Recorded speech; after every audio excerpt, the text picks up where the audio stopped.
Case alert! The chilling disappearance of Emily Carter shook the quiet town of Ashwood to its core. For months, detectives chased leads that led nowhere until shocking discoveries revealed a predator hiding in plain sight. From Emily's mysterious diary to the secret tunnels under the industrial park, every twist of this case will leave you breathless. This is the story of Emily Carter, the predator who terrorized Ashwood, and the investigation that uncovered the horrifying truth. Don't miss a single detail. Support my channel by hitting subscribe and stay active now to follow every shocking development in this story. In the quiet town of Ashwood, life moved slowly, and everyone knew each other by name. Streets were lined with neat houses, gardens blooming with bright flowers, and the occasional dog barking in the distance. People felt safe here, believing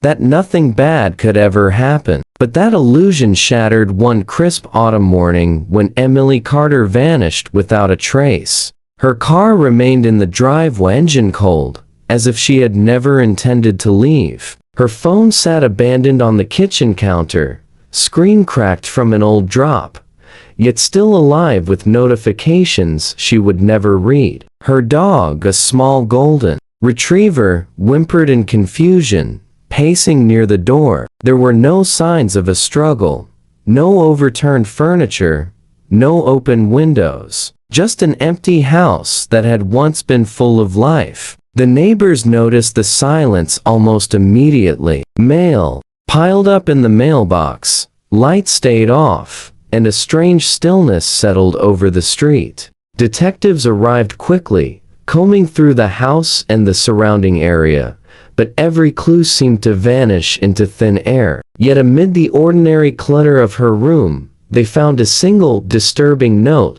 typed on crisp white paper. "I see everything." It was short, chilling, and left everyone unsettled. Who could have left it? And what did it mean? The town was gripped by unease, as if the familiar streets and friendly faces suddenly hid a secret they had all ignored. Friends and family searched desperately, placing flyers on lampposts and calling out her name into the empty streets. But Emily had disappeared like a ghost. The ordinary rhythm of Ashwood had been broken, replaced by fear, speculation, and the chilling realization that something or someone was lurking just beyond the safety of their doors, watching, waiting, and planning. Weeks passed after Emily Carter's disappearance, and Ashwood was no longer the same. The calm streets were filled with whispered fears, as neighbors who once greeted each other warmly now glanced nervously over their shoulders. People questioned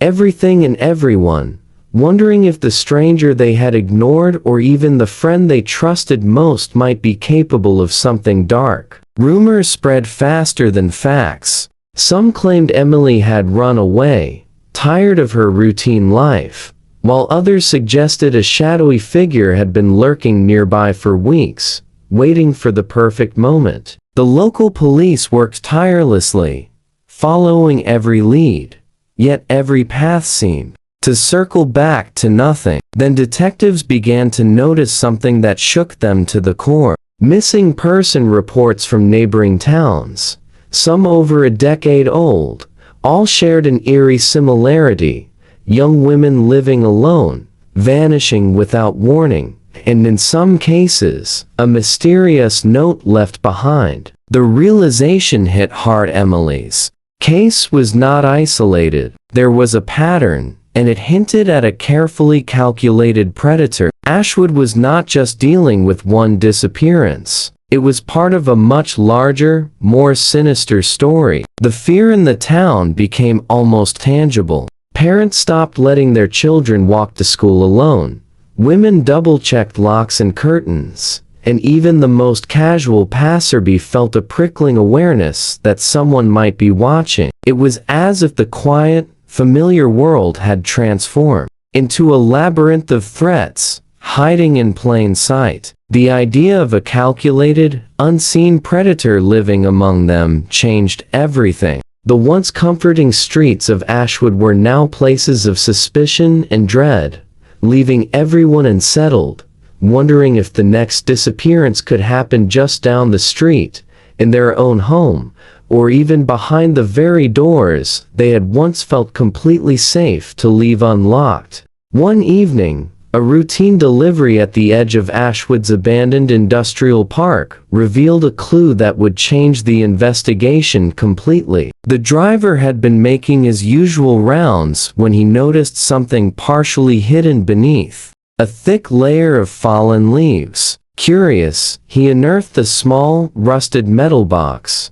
its edges bent and corroded by time. Inside, he found Emily's diary, its cover torn and pages soaked from rain, yet still intact enough to read. As detectives carefully examined the diary, they discovered entries that sent shivers down their spines. Emily had written about feeling watched, describing shadows in her room, the faint sound of footsteps in the hallway, and the unsettling sensation of someone observing her at night. The handwriting grew tense, almost frantic, as she detailed the stranger's silent presence outside her window, noting the exact times he appeared and vanished. The diary revealed a calculated pattern, showing that whoever had been following her knew her routines intimately. This was not a random act of violence. It was a predator studying, waiting, and planning every move. The thought that someone had been inside her home, seen, yet so close, left the investigators and the town reeling. The police realized they were not dealing with a single impulsive crime, but a meticulous predator who had been silently infiltrating lives for months, maybe even years. Ashwood, once a town that prided itself on safety and trust, now felt fragile and exposed. The very streets and homes that had been symbols of security had become stages for a hidden terror, and the diary made it clear that the predator was still out there, invisible, patient, and watching. The discovery left the town with the deep, unsettling truth. The danger had been closer than anyone imagined, hiding behind ordinary walls and familiar faces, waiting for the right moment to strike. Months of tireless investigation finally brought a breakthrough that shocked everyone involved. Detectives reviewed hours of surveillance footage from surrounding towns and noticed a man acting strangely at a gas station several towns over. He moved with careful precision, buying supplies in odd combinations, and always at times when few others were around. His behavior, subtle but deliberate, immediately drew the attention of the investigators. Tracking him led them to a modest, unassuming house in a quiet neighborhood, one that blended perfectly into the rows of identical homes. But inside, the ordinary exterior hid something far more sinister. Behind a false wall in the basement,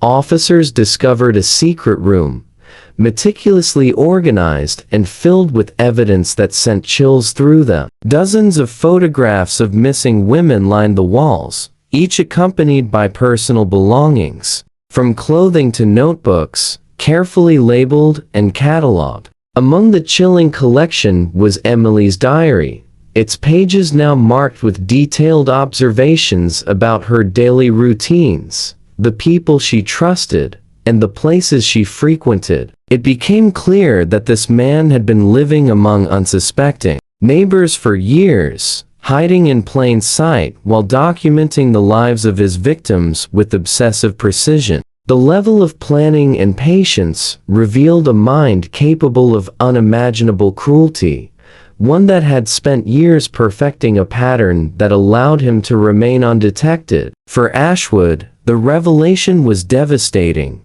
The predator who had taken Emily and terrorized the town had been closer than anyone could have imagined. The town's sense of safety had been shattered completely. Every neighbor, every street, and every home suddenly seemed suspect. What had once been familiar now felt like a trap, and the full scale of the danger became undeniable. The investigation had uncovered the predator's lair, but it also revealed a terrifying truth. Some monsters do not hide in shadows, they live among us, silently observing, waiting, and preparing to strike again. The final revelation came when detectives discovered a hidden network of tunnels beneath the abandoned industrial park on the outskirts of Ashwood. These tunnels, long forgotten and partially collapsed, twisted and turned like a maze beneath the town. Some passages led directly beneath homes, while others opened into abandoned warehouses and empty lots. It became clear that the predator had not only observed his victims, but had created a secret infrastructure to carry out his crimes undetected. Every step of the investigation revealed the meticulousness of his planning. Maps found in the basement of his house, marked with detailed notes and measurements, confirmed that Emily had been trapped in one of these hidden spaces.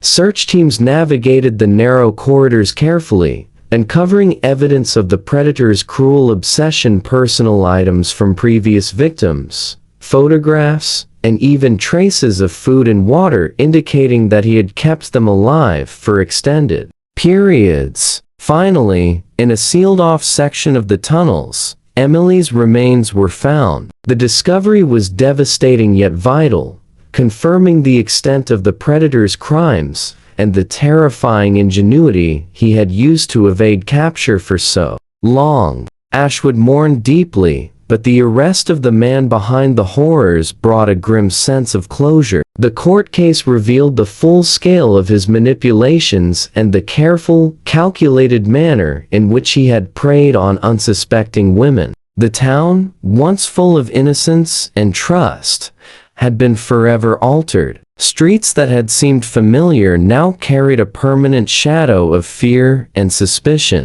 Yet, despite the darkness, there was relief in knowing the predator had been stopped. The story of Emily Carter and the horrors hidden beneath Ashwood served as a chilling reminder.